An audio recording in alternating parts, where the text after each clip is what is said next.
dili Katoliko, pastors, ministro, ansyano, mga Katoliko, katong gusto magpatinaw, o katong gusto muriag, o gusto mangutana, welcome ang tanan, libre ang tanan. Bro, diya sa atong Facebook bro, wala ba nangutana? Bro, bundaon, nasa na to? Wala nangutana sa atong Facebook? Wala. Greetings, shout out. Shout out sa tanan nga nagsubaybay sa atong Facebook, no? Naka-live ta karon sa Cristianong Ligaw o Bundaon TV o kay Engineer Luis Espiritu. Way mga reactions, mangutana. Wala ka to. Okay. Bro, atong isigutan karon ang adlaw nga ipapahulay nga gi-escort sa mga 70 Adventist nga matod pa nila sila kunoy tinuod nga nagsimba sa adlaw sa pagsimba sa Dios. Ila man yung gi-escort ning ipapahulay nga sila kunoy nakasunod. Nya mao kuno na timaan nga sila nahimong tinuod nga simbahan kay sila ra kunoy nagsunod. Wa man gani kasunod ang mga Hudiyo nga sila may katawhan. Kamo pagkaha nga sulpot ra gikas Amerika nga tinukod ni Ellen G. White. Sa nga diya nga adlaw po na gilisag sa Ginoo. Ano atong i-discuss karon ang adlaw nga ipapahulay. Okay. Ingon ani magpresentar ang usa ka pastor sa 70 Adventist sa ilang mga pagpangilad o pagpangatik sa mga katawhan sa Dios. Unsa ilang pangatik, unsaon nila pag lipat-lipat ang Biblia o ang ilang mga tao nga nahimo na karong 70 Adventist, gingon ani nila pag-atik. Genesis Kapitulo 2, versikulo 3. Ang Diyos Amahan may panalangin sa ikapito kadlaw o may balaan ini. Mayingon din ng pastor, kinsay unang nagbalaan sa ikapitong adlaw? Ang Diyos Amahan. Busa ang Diyos Amahan sa Badista, kay kining ikapitong adlaw, mao man ni ang Sabado sa Gregorian kalendar sa simbahang Katoliko. Mga igsoon, ilad na, nga naman, paghimo sa Diyos sa kalibutan, ang pangutana, naan na may kalendaryo, apa? Wala pa'y kalendaryo. Anong mangutlo magkas kalendaryo sa Katoliko, nga wala pa may kalendaryo panahon sa paghimo sa kalibutan. Ingon ana, mangilad ang mga 70 Adventist. Ang Diyos ipahulay sa ikapito. Mutanaw dahil sa kalendaryo sa Katoliko. Ikapito Sabado. Nga maingon na yung pastor. Tanawa, ang Diyos Amahan sa Badista. Kay nagpahulay siya sa Sabado. Pangilad na. Nga naman, paghimo sa Diyos sa kalibutan. Wala pa'y Gregorian kalendar. Wala pang Sabado. Ang ingon niya, ikapito ra nga adlaw. Kaya ang pag-ihap sa kalibutan, sa pagbuhat sa kalibutan sa adlaw, unang adlaw, ikaduhang adlaw, ikatulong adlaw, o ikapitong adlaw. Ingon na mangilad ang mga 70 Adventist. Ilad-ilad naman gina. Kana ilang trabaho. Sunod. Mga igsoon, ang adlaw sa paghimo sa kalibutan, tubag mao ni tubag. Dili 24 oras. Because when God, ang Diyos, kung maghihap siya adlaw o oras, dili na oras ang iyang paghihap, dili 24 oras. Nga naman, Salmo Kapitulo 33, versikulo 6. Hebro 11:3. Ang kalibutan, gihimo sa Dios, dili pinagi sa 24 oras. Kung dili, ang Dios naghimo sa kalibutan, pinagi sa iyang mga pulong. Pag-ingon niya, mutungha ang adlaw, mutungha ang kahayag, itungha dayon. Mao na nga, di na tinuod nga, naay Sabado sa paghimo sa Dios sa kalibutan. Kaya wa pa'y kalendaryo. Mao na nga, ayaw gid mo pailan. 2 Pedro 3:8. Ningon si San Pedro, diha sa Ginoo ang usa ka oras o isa ka adlaw, usa ka libo ka tuig. O ang isa ka libo ka tuig, mahimo kining usa ka adlaw. Mao ni ang ihap sa adlaw, dili 24 hours. Sunod, ila dayong kutoon sa mga Sabadista ang Exodus 20, versikulo 11. Ang Diyos nagsugo nga ang tao mubalaan sa ikapitong adlaw. Maingon na yan ang pastor sa Badista. Tanawa, si Moises gisugo sa Diyos nga magsaulog ta, mapahulay ta kadlong Sabado. O sa gihapon kadakong pagpanamas-tamas o padakong pagbinutbot nga gihimos mga Sabadista.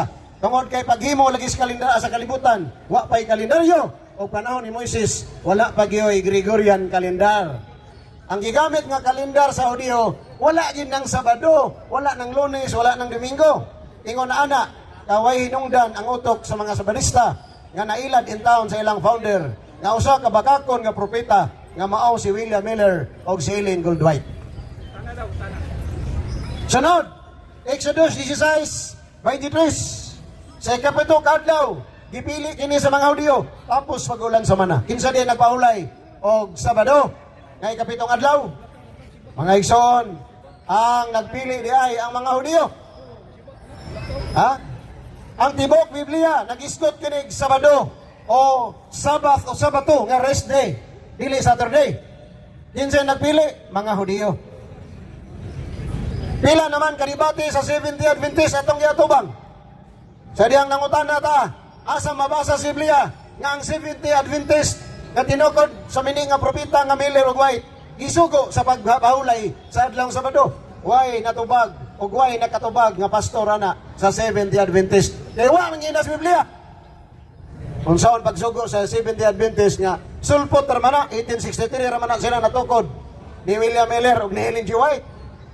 Ang ilang gisandigan sa Biblia nga ipapahulay nga Sabado, ang pagpahulay na sa mga Hudiyo nga wa sila ilabot kay sila ang ilang founder mga Amerikano. Nabas Biblia nga ang balaod sa Hudiyo alang lang nila wa ilabot ang ubang nasod na.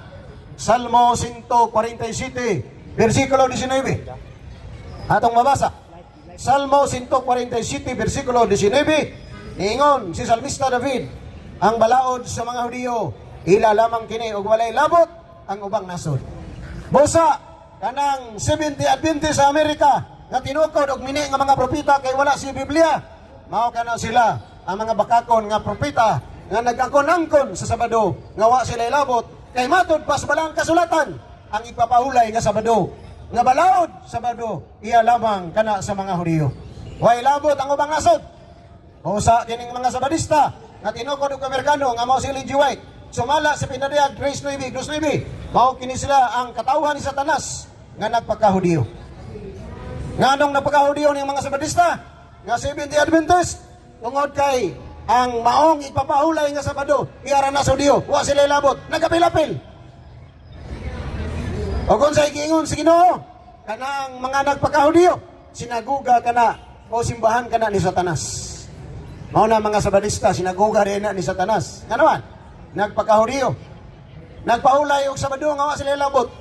Kay sumala sa Biblia, ang ipapahulay sa mga Hudiyo, ila lamang og walay labot ang ubang nasod. Sakit na nga kamaturan. Muna maigsoon. Pero kung dawato na nimo, giain na ng 70 Adventist kay tinukod ra nagmini nga propeta nga mao si William Miller niadtong 1863 nga nagtudlo og October 11 mobalik si Kristo. And the quiet passing of that day is led to what the 70 Adventist, the great disappointment. Tungod kay wala mabalik si Kristo, naulaw si William Miller, ang founder sa 70 Adventist. Nihawa siya sa iyang pagka-founder, kay nahulog siya mini nga propeta. Mini gid siya kay wa man siya sa Biblia. Kunya nagdagdag na siksikan kami nga wa mabalik si Kristo. Mao na nga kanang Sabadista, tinukod kana sa propetang bakakon nga nanudlo nga si Kristo mobalik pero wa gid ni balik. Kunya gibangon kana sa usa ka babae nga mao si Ellen G. White, the virtual founder of the 70 Adventist. Mga igsoon, mao gina. Ang tanan nga ipapahulay sa daang tugon sa Sabado na iya na sa Hudiyo. And that is confirmed in history. According to history, there are 3 Sabbath in Israel. Friday, the Sabbath of the Islam. Our brothers and sisters Muslim, Birnes na ilang pahulay. Mao na ang ilang balaang adlaw pagsimba. And Saturday is the rest day of the Jews. Kinsa ko ni nagpahulay sa adlawng Sabado? Ang mga Hudiyo. Ang karon mga Hudiyo nga wala na Kristiyano, Sabado gyapon ang ilang rest day.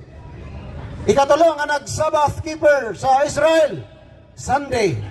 Mao ang mga Kristiyano. Busa kanang 70 Adventist nga tinukod og mini nga propeta nga William Miller, dili na Kristiyano sa mga igsoon. Nga naman, inay musunod sa mga apostoles nga nagsimba kang Kristo sa iyang pagkabanhaw sa adlawng Domingo. Kuwahin ni sunod sa Sabadista nga Hudiyo nga mo'y nagpatay ni Kristo. Ang nagpatay ni Kristo mga Sabadista. Ha? Mga kauban nila ni kay pareha man sila tinuha, pareha man sila tipapahulay. Asa sa Biblia? San Juan 5:16-18. Duha ka rason nganong gipatay sa mga Sabadista ang atong Ginoong Jesucristo. Mao ni ang rason atong masahon. San Juan 5:16-18. Tungod ni ini misamot ang mga Hudiyo paglutos kang Hesus. Kay nag-ayo man siya og tao sa adlaw nga ipapahulay. Busa si Hesus miingon ug mitubag kanila, ang akong amahan nagbuhat hangtod karon, busa ako usab nagabuhat. Mga igsoon, si Kristo nagbuhat. Nasuko ang mga Sabadista, ilang gitinguha nga patyon si Kristo. Versikulo 18, tungod ni ini misamot hinoon ang tinguha sa mga Hudiyo o sa iyong mga kadagkuhan sa pagpatay kaniya. Dili lamang tungod kay gilapas niya ang balaod sa lang ipapahulay, kung dili miingon pagid siya ang Dios iyang amahan. O sa ingon niya na, gipakasama niya ang iyang kaugalingon nga Dios. Two reasons why the Jews killed Jesus. Number one, iyang gitangtang, iyang gilapas ang Sabado. Ikaduha, kay si Kristo nianggon nga sa Dios.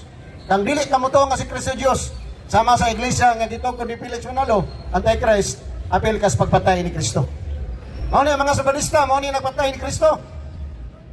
Natingala ko nga ining mga Sabadista maingon nga Kristohanon nga unsaon man pagka-Kristohanon ning mga Sabadista nga ang adlaw nga ilang gisunod sa pagbalaan sa Dios, tuwa man na sila nisunod sa mga Hudiyo nga nagpatay ni Kristo. Mao na mga igsoon. A true Christian must worship Christ, the rising Christ, on the day on which Jesus Christ resurrected from the dead. Unsa mga adlaw nabanhaw ang Ginoo. Mga igsoon, San Mateo 28:1-9. Sa pagbanag-banag na sa adlong Domingo, niadto si Maria sa lubnganan, Maria Magdalena. Apan wala na dito ang patang lawas. O niya, ang anghel miingon kaniya, wala na dire ang Ginoo, nabanhaw na siya. Og si Maria Magdalena midagan niadto sa mga apostoles. Og tuwa na dito si Jesus. Og silang tanan, ang mga apostoles, si Maria Magdalena, nisimba kang Kristo. Unsang adlaw gisimba si Kristo? Adlaw nga Domingo, dili Sabado. Kay si Kristo dili simba og Sabado kay gipatay man nila. Unsaon man nila pagsimba sa ilang gipatay. Welcome Pastor Lito Gilias, ang Bible alone, faith alone, Christ alone, og Bible talon-talon. Mo ni atong amigo, butan pero unsaon man nga nagtukod magiyaha inay mo. Pailawom sa Ginoo, nagtukod hinog giyaha, nakikompetensya sa Ginoo. Muna maigsoon, ang mga Kristohanon mosimba kang Kristo sa nabanhaw nga Kristo sa adlawng Domingo. Apan ang Seventh-day Adventist nga matod pa nila Kristohanon nisimba hinoon sa adlawng Sabado nga niuban sa mga napatay ni Kristo. Diyon sa man ninyo pagkakristohanon, mga Seventh-day Adventist. That is the contradiction of your doctrines. Nga naman, ang mga Sabadista, ang ilang mga pastor, mutudlo dayon sa Lucas 4:16-19. Namatod pa si Kristo ni salud sa adlawng ipapahulay sa adlawng Sabado. O mo komentaryo dayon ng pastor, tanawa, si Kristo Sabadista. Hinahinayator, basaha og karong. Isunod ba si Kristo aron musimba? Wala. Si Kristo ni sulod sa sinagoga sa mga Sabadista nga original aron pagwali. Unya nasuko ang mga Sabadista. 4:19 sa Lucas, nanindog silang tanan og ilang gidala sa bungaw aron ihulog sa pangpang si Kristo. Apan maayo na lang kay si Kristo misibat ug niagi sa ilang taliwala. Og si Kristo Sabadista pa, nganong ihog man sa mga Sabadista sa bungaw? Mao na nga ang Sabadista, dili gid nila kauban si Kristo. Kay ila mabatyon o gani dito sa cross nilampo sila pagpatay sa atong Ginoong Kristo. Ang mga Sabadista mao ni nagpatay ni Kristo. Mga igsoon, daghan man kog Katolikong amigo nga nakapatay. Pero ang gipatay yano nga tao. Ang mga Sabadista grabe kay ang Dios kay gipatay. Kunya na ka magpasakop anang relihiyon nga Dios mo gipatay. Pagka makaluluoy nining Nabrinwas ni Ellen G. White og sa iyang mga pastorutoy. Makaluluoy mga igsoon. Ang tinuod nga Kristiyano o Kristyanismo musimba sa Dios sa adlaw sa kadaugan ng maong pagkabanhaw.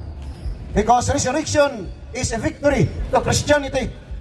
Ang atong paglaom ning kalibutan nga mobiya kita og moadto sa langit mao ang pagkabanhaw ni Kristo.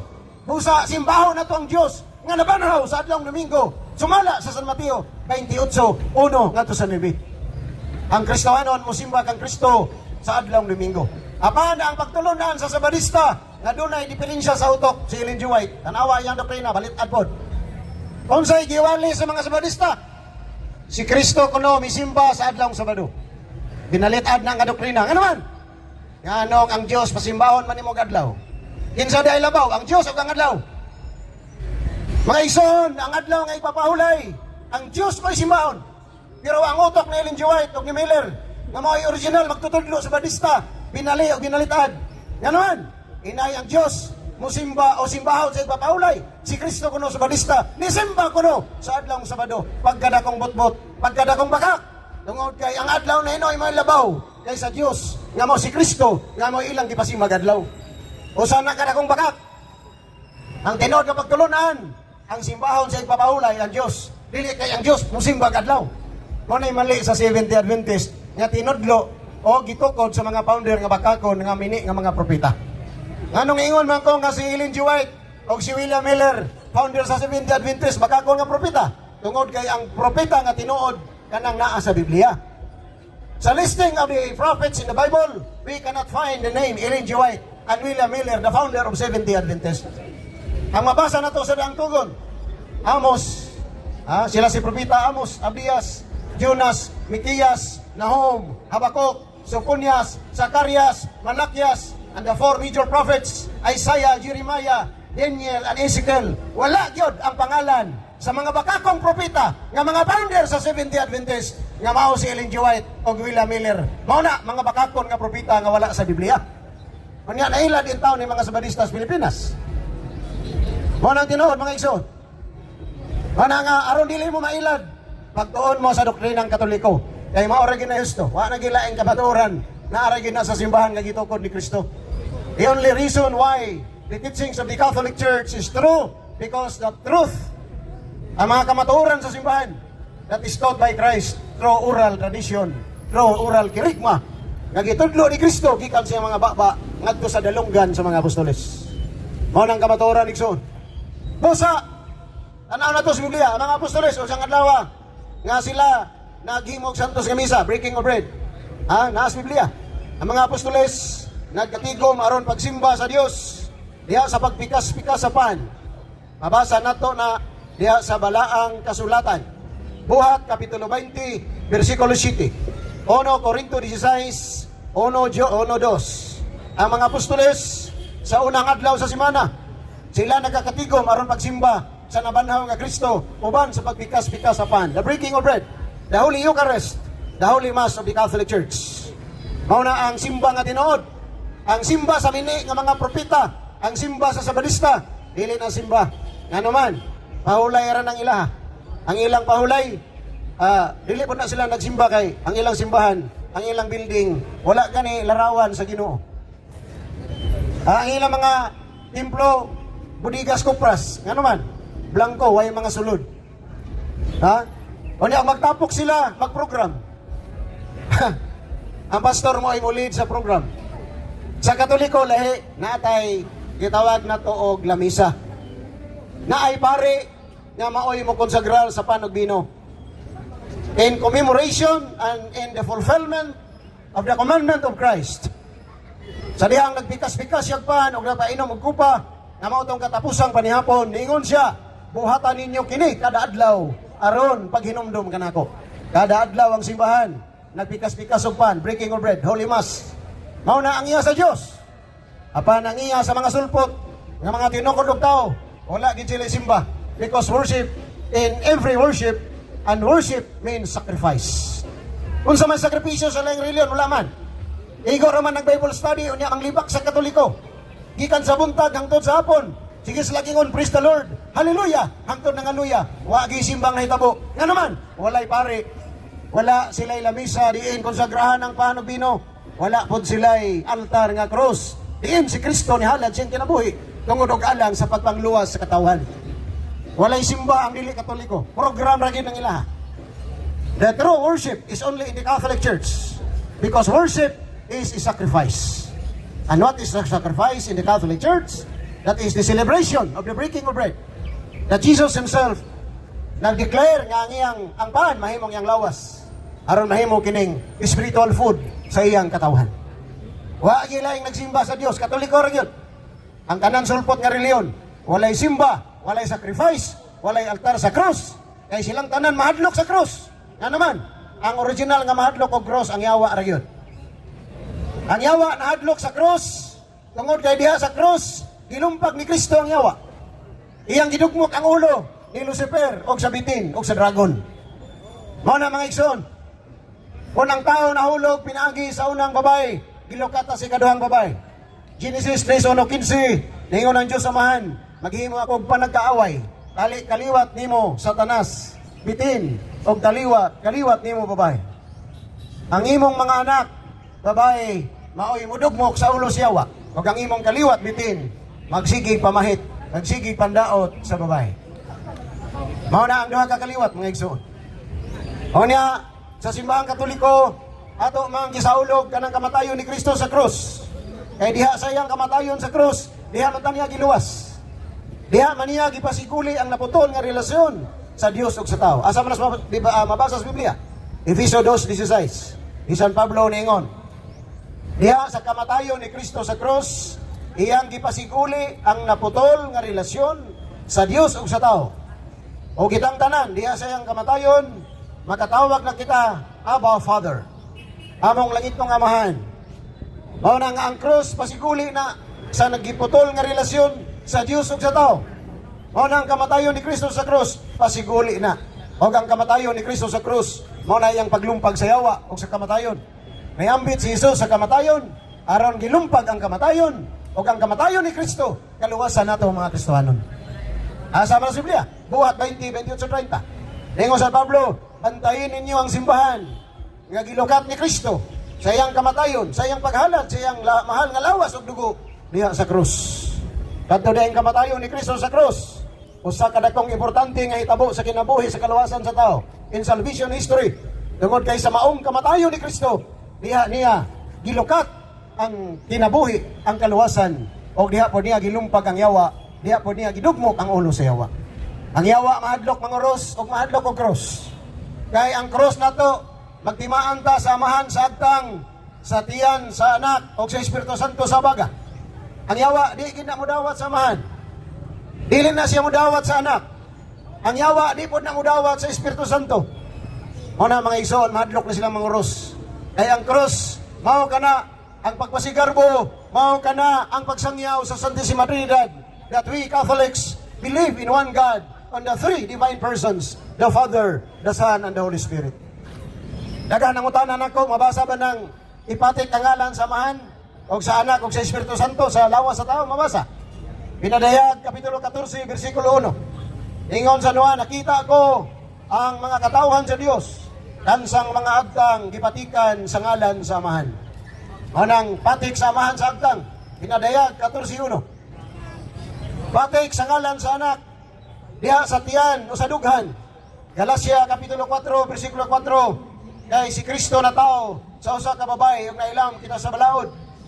Ug mahinungdan nga ang Dios nagpakatao aron taluwason niya, aron siya mahimong tao, aron doon na ihalad nga sakripisyo nga buhi nga mong iyang lawas. Busa sa iyang kamatayon sa krus. Mao to ang paghalad sa iyang kinabuhi aron ta maluwas.